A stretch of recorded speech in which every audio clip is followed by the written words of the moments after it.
see something that I didn't see before. Mm-hmm. And as for all the listeners in Ireland, Martin was Martin Lawrence's sitcom that he had. 90s, was it 90s, early 2000s? 90s, yeah. It was in the early 90s Early actually. 90s, yeah. Yeah, I think it went from like 92 to 96. Gotcha. And that's really what he got his spring from, to become, Bad Boys, everything else. Okay. Right. Just inform the people back home who don't watch a lot of it. Right. So yeah, definitely understand you. Yeah.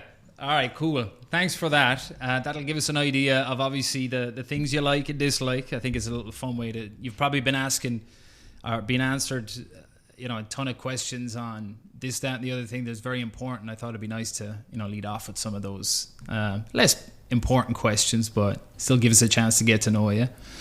Now, as far as kind of the call today, we obviously wanted to get talking to you about the race. Kind of why you got into politics and kind of where you see yourself going with all this. So, like I said, Ramon, he obviously knew you from back in the day, and I'll let Ramon kind of lead off on some questions and kind of lead us into the race and that. Okay. All right, let's get into it, folks. Right, so my first question here, sort of again. Trying to get an understanding of how, not only today here to find out, a little bit more about your policy ambitions, but also, where you perceive yourself to be within, politics at large here locally, and just, statewide, national. Because, obviously, people see, a guy like yourself, young up and comer, we would hope that, you would continue to have higher aspirations. So I'm hoping that we can kind of get an idea of where you're falling here. So my first question is, we've interviewed and live streamed with several local candidates and politicians so far this election cycle, some of which who consider themselves outsiders to the system. So after your last two experiences seeking the Democratic Party endorsement, would you consider yourself an outsider as well?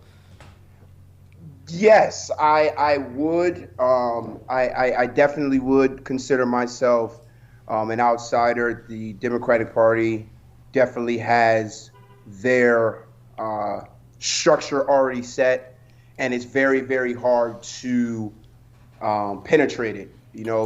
Some things are said that are not really followed through. Mm-hmm. Things are asked of you that you do, and then it does nothing for you when it comes time for the decision. Mm-hmm. So I definitely feel like an outsider, because this is the second time in a row that this has happened to me. Mm-hmm. The first time I completely understand. I was kind of the new kid on the block. But, after running that time and actually doing not too bad, I got 40% of the vote. Mm-hmm.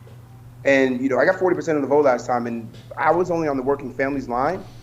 So that was in a general election. And on the working families line, there's only about 400. At that time, there was only about 375 working families, roughly 375 working families, registered voters in District 1. Mm-hmm. 1,000 votes.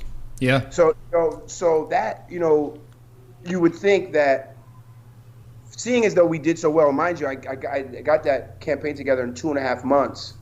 And, I announced in August, and, the primary, the general was so about 3 months, if you will. I launched in August, so had my first fundraiser middle of the month of August, and then from there, that's when things kind of picked up. So that's why I kind of say 2.5 months. But yeah, it definitely makes you feel like an outsider. I don't think that I'll feel like that for long. But right now, in running this particular race and all the things that have come to light and some of the things that are happening, mm-hmm. It definitely makes you feel like that. Yes. Right. And did you expect it to be that way, or were you a little naive to kind of how it was going to be when you ran first, and obviously the second time as well? So when I ran first, I've worked on campaigns before in college, so I was very familiar with canvassing. Okay. Nuances of the political game, I wasn't really aware of, because I never was the candidate and I never worked on a core team. Right. So, I luckily I had City Councilwoman Miss Marion Porterfield, who was in my question, who's 6-0, who's never lost. She was the one that really, really, mentored me in Schenectady politics. And then I have a mentor, Dorcia Pleris, who's the chief auditor of Albany, who mentored me about the nuances. And then my Morehouse brother, Terrence Woodbury, who is a national political strategist for Hit Strategies, which he founded, really, really kind of, prepped me and molded me for the first run. Now, second run, my team, we were under the impression we were going to get the endorsement. The figureheads of the Democratic Party, looked me dead in my eye and told me I was getting the endorsement. And then things ended up going another way. So it was tough. I can be honest with you. I was optimistic in us getting the endorsement, but I think many members of my team kind of were just like, yeah, we'll see. If it happens, it happens. We got to see it to believe it, because, we've been anticipating since I lost last time that I will be running against my opponent who's running today. Even though there were things saying that he was going for other things, we had always thought that it was going to be us versus him. Gotcha. Yeah, and that I assume has put a fire in your belly as well to really, make sure that you get the candidacy and then be able to kick on and get the county legislative seat. I heard, we all, I think, when we heard how it went and how the nomination and when the Democratic Party endorsed your opponent, or I guess the person you're running against, I heard it was a little strange, that actual call. The actual call? Yeah. Like that I got that they were endorsing? Yeah. Yes. Yeah, I mean, it was strange, but honestly, in full I knew they were giving it to him when, 4 days before the interview. Certain things were said to me that was like, we thought we were going to, go this way, but, things are not working out for my opponent the way that they wanted, so they allowed him to switch races. Gotcha. Yeah, so now that we're coming up on your opponent, I wanted to bring up something that really hopped out to me to sort of, again, I'm trying to bring home the understanding, just like with what we'd spoken with when we had Damani Farley on weeks ago, to sort of give people the idea of how the local politics does operate here, and just so people have that context to be able to, choose their candidate based upon, policy, their experience, and these other things, rather than just, I'm going to go and vote the way down the line. You know what I mean? And speaking of your opponent, so your opponent, Brendan Savage, he tweeted 10 days ago. He said, quote, "I'm very thankful to have received the Democratic endorsement for county legislature. I'm not sure why people who didn't even vote for Hillary Clinton against Donald Trump or barely ever vote to elect our Democratic candidates seek the ballot line in the first place." Now, he wrote this alongside an image of a Daily Gazette article in which Thomas Bellick, who is the chair of the city Democratic committee who endorsed Savage, and he stated in the article, quote, "Omar McGill has a spotty voting record, having voted in only one election between 2010 and 2017. McGill didn't vote in the 2016 presidential election when we were trying to stop Trump," end quote. So, aside from the ridiculous framing that Omar McGill's vote was the only thing that was going to stop Trump from taking New York, right? Our state, which Hillary won by almost 2 million votes, and aside from how weird it is for a county party chair to endorse someone in a newspaper while simultaneously attacking their opponent, I want to give you a chance to respond to that, because from what I've seen in his media hits, what he does on his socials, and how I see you're very focused. I've seen your quotes in the media that you're focused on your team and your campaign. I want to give you a chance on the show right now to address this tomfoolery, if you'd like to. Yeah, definitely. That vote that they, I expected that. And the thing is, they're trying to pull out anything that they can to justify what they're doing. Let's be honest. My opponent, they're talking about my voting record. When I actually went to go vote for Hillary with my grandmother and was turned away, So that's one thing that they don't know. And that's one thing that's funny because, they always say, oh, well, he has a spotting voting record. I was registered in Atlanta. So you got to realize I was voting in Atlanta for a while. So when I came back, I thought that I could just go to the polling place where my grandmother goes because I was living with my grandmother and my mother at the time. And they turned me away and they said, you got to go to City Hall to try to vote. I went to City Hall and I wasn't able to do it. So one, that's the first thing.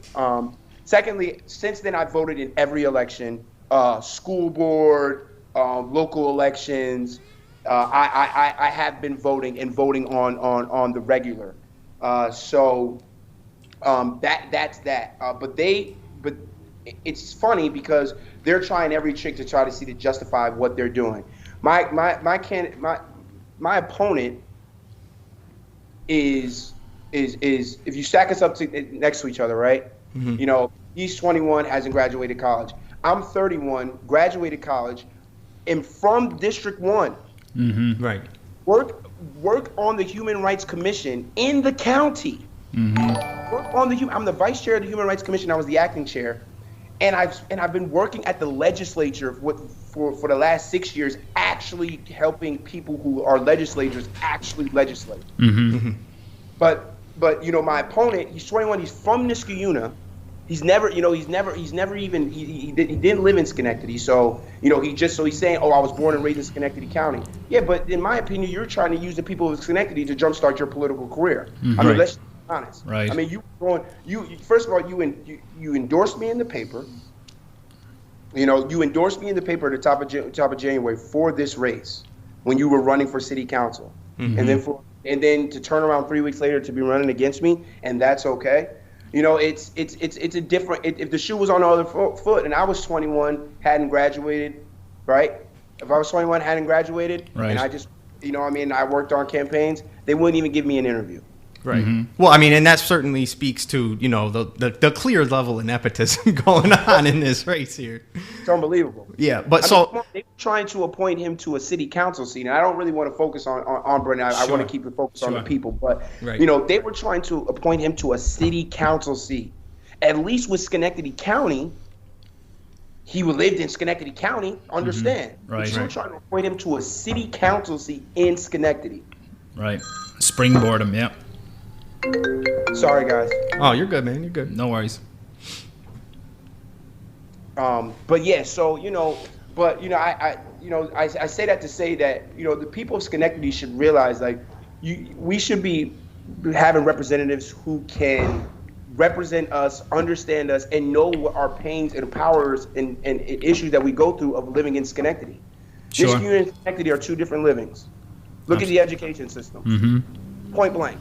Right. It's true. It's different. You don't, just because you live on the line doesn't mean you understand. Right. I grew up in a neighborhood where, I can look outside and see blighted properties everywhere, see boarded up houses. I can see, different things in our community, our roads not being done the right way, or our sidewalks. You got to understand, you got to be from there to represent the people, but you shouldn't be using the people of Schenectady to jumpstart your political career. Absolutely. And to take a step back from that, I guess, growing up in Schenectady, obviously, you've been in and around Schenectady people pretty much all your life, bar when you went to Morehouse. What was the catalyst, or I guess what brought you into wanting to go into public service? Did you have, a mentor? Did you have did you have an aha moment? What was the thing to... So I started my nonprofit in Atlanta right after I graduated, a year and a half after I graduated, called Epic Inc. And it works with youth and young adults on collegiate readiness, which is navigating the college process, health awareness, and social responsibility. So I brought my nonprofit back here to Albany, to Schenectady when I came back. And I was doing stuff in the community. We did a community day. We gave away about 275 book bags, registered about 15 people to vote, had some health options with CDPHP out there, the early readers program. We gave the community food. So I was doing that, and I was doing enrichment programs in Schenectady as well. So I when I came back, I wasn't thinking of politics. I was thinking of, let's get into work and help my people. Let me take what I learned from Morehouse, what I learned from Atlanta, and Sure. bring it back to try and, help my community. But it wasn't until I was around that environment at the legislature that really piqued my interest of, okay, this is where I can really make some change. I have an Uncle Warren who passed in February. That's who always was a change he wanted to see in Albany. Wasn't an elected official, but if he saw something that he wanted to change, he changed it. Right. You know what I mean? He went to he got the proper people at the table, and he changed it. So that kind of influenced me too, because you got to realize, growing up, I didn't see many people that looked like me in politics in Schenectady. We've only had two all time. We've had Joseph Allen and we have Miss Marion Porterfield. We've never had an African American on the county ledge.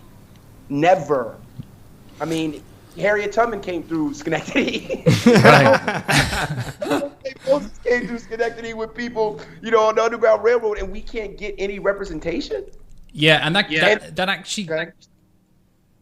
No, I was going to say that actually gives me an opportunity then to, obviously, we have people who are listening from back in my hometown.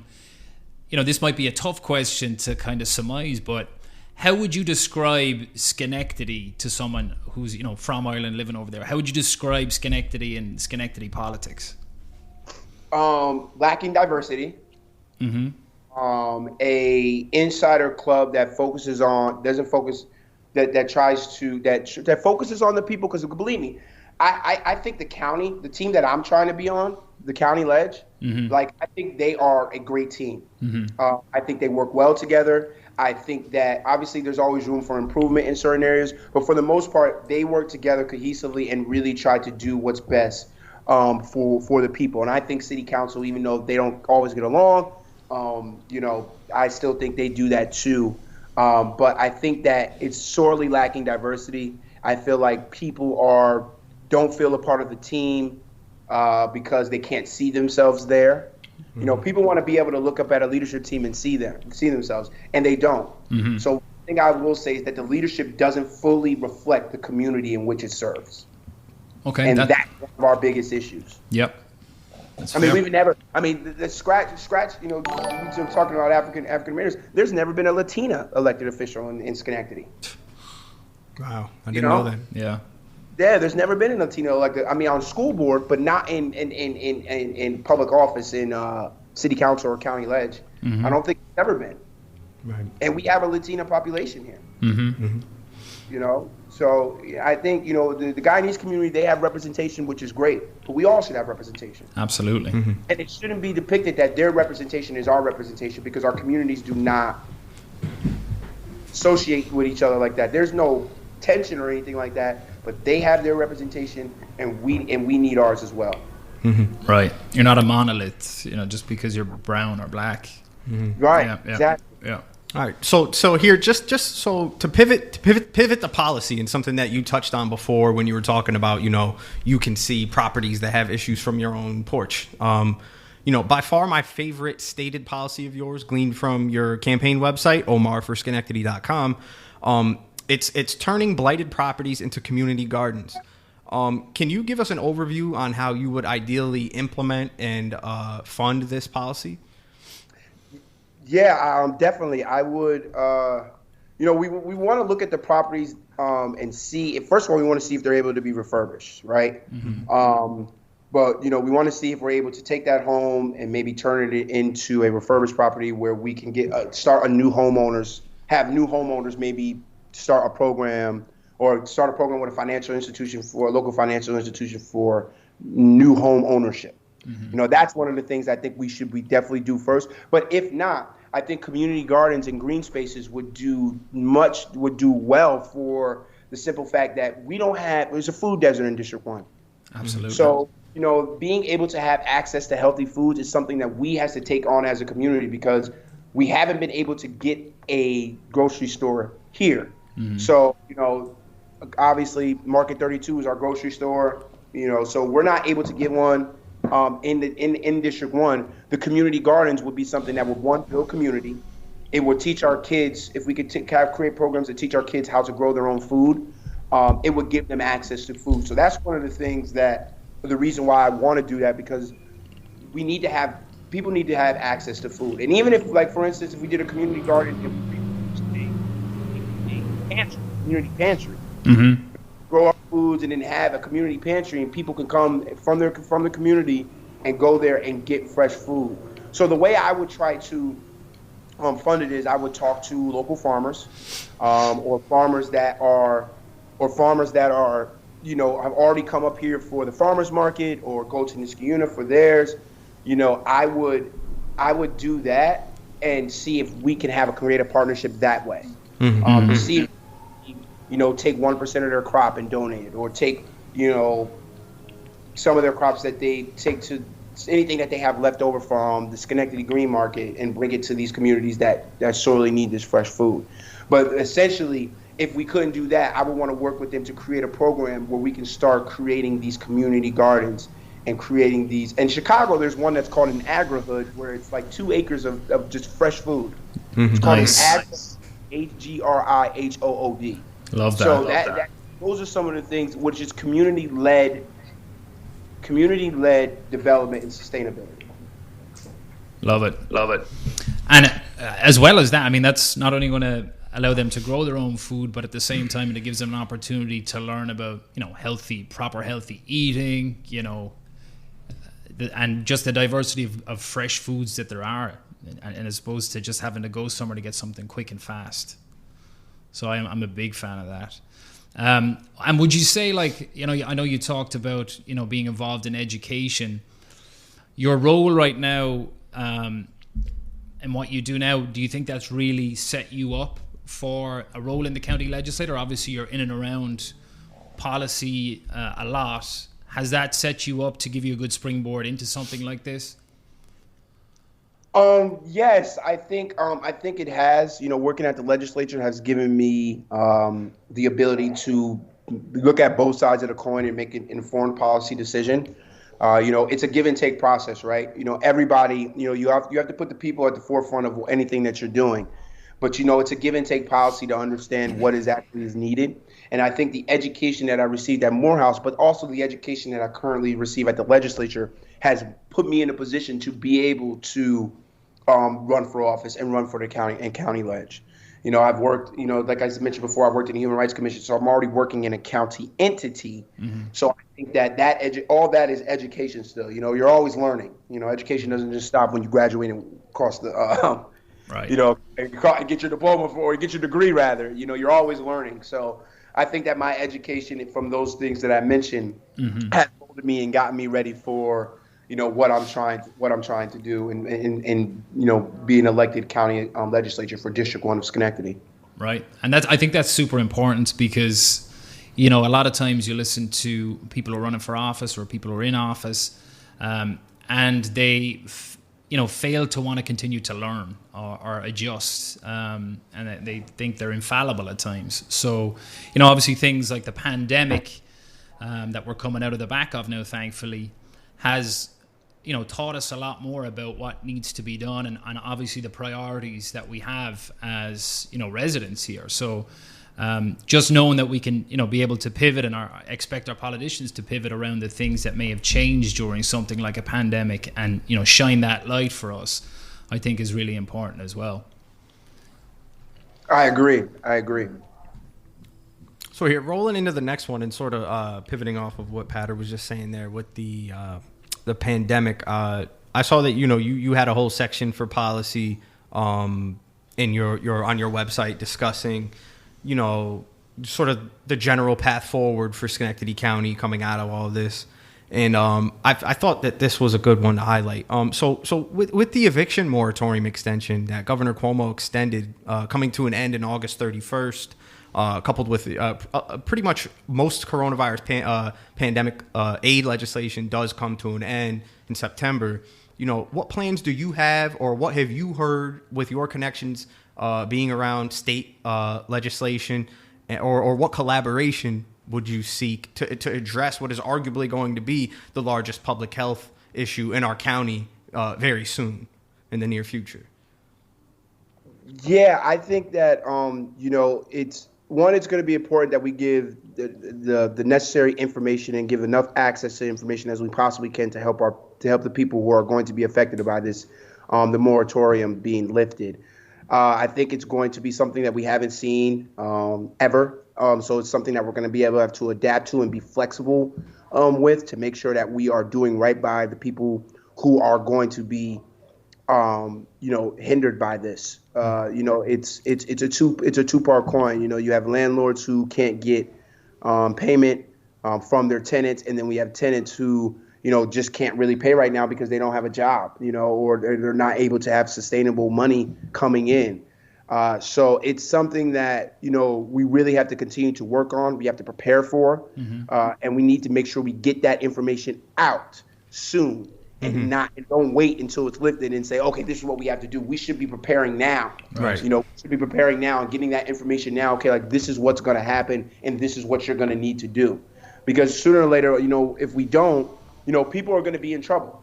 People will be in trouble who can't pay or have let it build up so much and didn't feel like that, they were going to have to pay, or, what we never know what they may be thinking. So we got to be prepared for all instances in all situations to make sure we help them get there.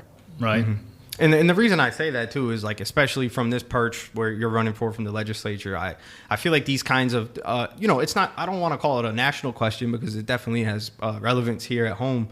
But especially from this state down to the county and local level, because, that's something that I feel like we don't see that often, like the legislature bodies in all of these counties surrounding in the capital region.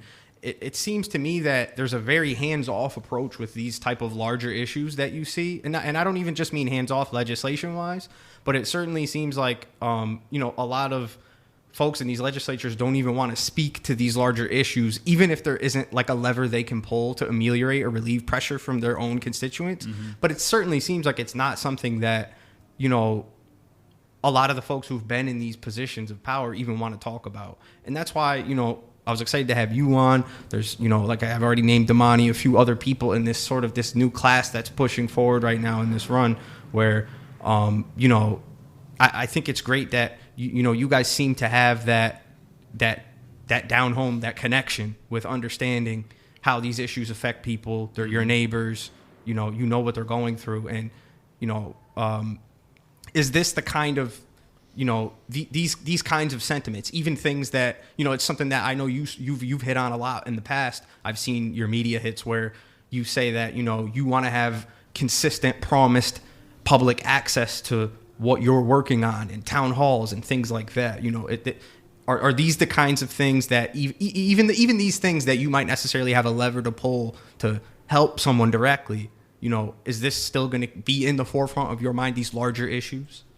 Yes, definitely. And, I think the town halls will go a long way to make keeping people informed who may not be able to use the internet, who may not be able to get the information that they want in a digital way. I think the town halls would go a long way and make sure we're informing as much people as possible. So yes, I will use those to make sure these, not just the larger issues, but issues period, will be talked about. And I would also get insight from our community members of what they want to see or questions that they may have, so we can help them through that process and help them through those questions. Excellent. And I think, you've obviously been out and about, canvassing and being busy, drumming up support for your campaign. Has anything surprised you when you're talking to constituents and listening to kind of what their issues are and, what needs to be changed? Has there anything that's kind of jumped out at you that, obviously you have a policy platform that you want to, speak about, and has there anything that's kind of blindsided you or, you didn't really think was a big of a deal as it is when you're speaking to your constituents? I think that, one of the things, some of my constituents are not clear of what the county actually does for them. Mm-hmm. And I think that is a major issue and why I think government access and transparency is so crucial. Sure. I come to the door, they want their sidewalks fixed. Well, that's not in the purview of the county. Mm-hmm. You know what I mean? They want the roads fixed. That's not in the purview of the county. Am I willing to collab with the city to make sure we are improving that? Of course, because I'm their representative. I will be the representative. But, making sure that we educate the constituents on what the county actually is able, what a county legislature is actually able to do for them, and what are some of the things that fall in their purview. So those are some of the things that has surprised me. But it's not that much of a surprise because it happened last time. But it's still, in an age where people have been paying attention to politics because of our presidential election this past year. People are taking more pride in their elected officials and who they want to represent them. So I think that is one of the things that I can say out on the campaign trail of people not necessarily understand what the county legislature is supposed to do, but also just the support I've been getting has been great.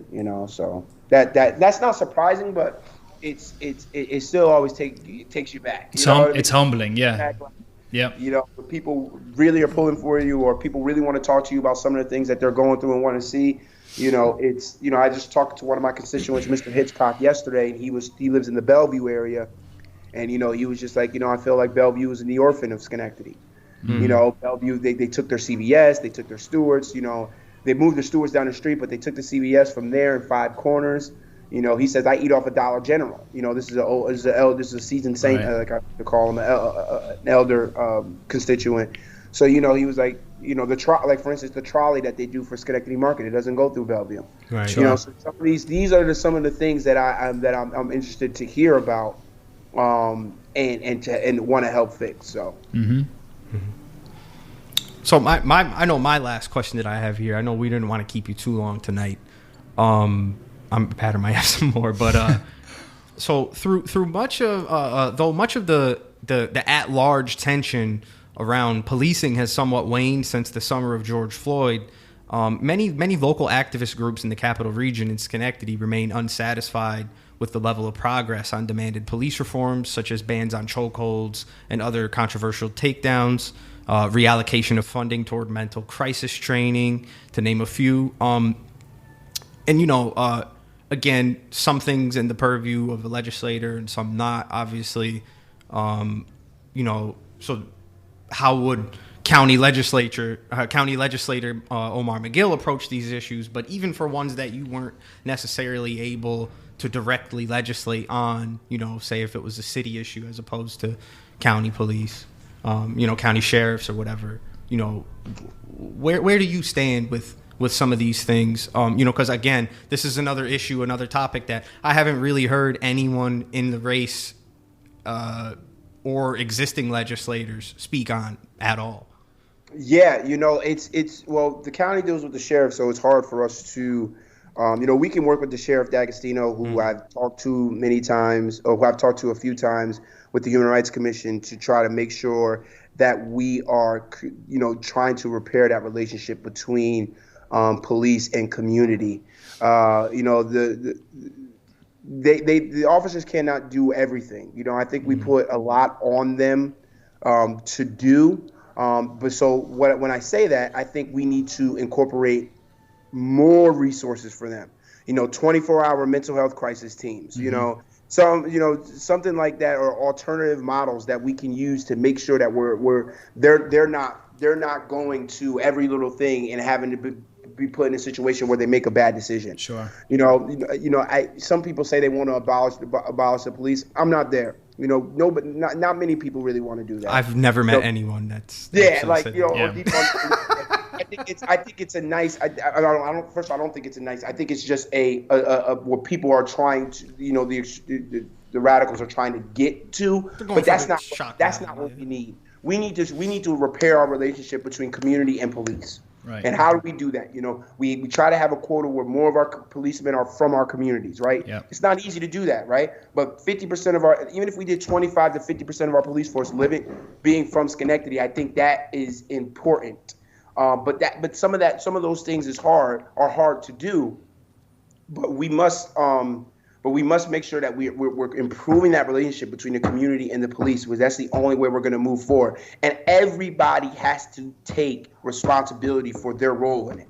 Community and the police, they each have to take responsibility for their role. Absolutely.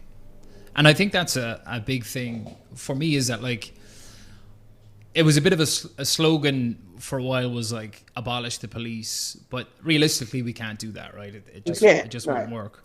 Now, reallocating funds and stop the militarization of police, and bringing that community aspect back into it, I think will serve us way better than trying to gut it from the inside out. I mean, we obviously know there's major failings with policing, in America. Mm-hmm. And we just have to keep on working on it. And I think it does need some serious reforms. So as a county legislator, you can throw your support behind things, but working with the sheriff is where you're kind of limited in terms of getting, legislation around that through, right? Right, exactly. Mm-hmm. And I think that, if we could, if we can, if the sheriff could work with the city police, I think that would go a long way too, because I think they should work hand in hand, and trying to get some things done. But we would definitely have to, work with them and help them, create legislation that will lead to reform that, one, they are comfortable with, and two, that the people are comfortable with. We want to make sure that we get their input as well, on things that they would like to see, mm-hmm. And that would be community programs. They might want the police to do more community programs with our young people. Yep. That is something that we can do to off the rip to repair the relationship. They do some things now, but I think more is always better. Mm-hmm. And I can speak from experience. I mean, I've spoke about it on the podcast before here. My father was a policeman back home, and he was tasked with being a community policeman in one of the roughest areas in my hometown. And he was very successful in what he did, not by being strong-armed or heavy-handed. He went in there and he gave everybody a fair crack. He didn't go in there cracking skulls or anything like that. It was about getting to know the people, getting to know the families, helping them out. Because when you deal with issues around policing and having to police the community, you often deal with things like poverty and distress. So the first act of that doesn't need to be go in and let me arrest somebody. It leads to me, let me go in and how I can help these people in these situations. So I'd agree with that. Other than that, I mean, we don't want to keep you too long, Omar. Can you give me some things that are coming up that you can tell the people about to get out and support? Do you have any fundraisers coming up? Are you still canvassing? Well, yeah, we're definitely canvassing every Saturday at 10 a.m. We meet at Arthur's right here in the Stockade, and we send out our groups. We can set you up with Van. We can set you up with a teammate who's more experienced. Mm-hmm. But we're always looking for more volunteers to canvass. I do want to, mention that early voting does start June 12th through the 20th. You can early vote at the main library in Schenectady, right across from City Hall. Sure. And then the primary date is June 22nd. So, we want to just encourage as many people as we can to vote. District 1 is, downtown, the Stockade, Bellevue, Crane Street, which is like Congress, Cutler, and the number street over there, that area of Mount Pleasant. Goose Hill, Van Franklin, the North Side, Yates Village, and then Vale Village. Mm-hmm. So, those are the areas where people can really vote for the GE plot, a little bit over by the high school as well, Ellis Hospital, that area, Oneida, over in that area. So if you live in those areas, you can vote, and you're a Democratic or a Working Families member, you can vote in this upcoming primary election. I encourage you to vote. I encourage you to do your research. Don't just go off a name, or don't just go off, something a name that you may have heard before, but actually do the research into the race. My opponent and I, and I think that's the best advice that I can give people. Yeah.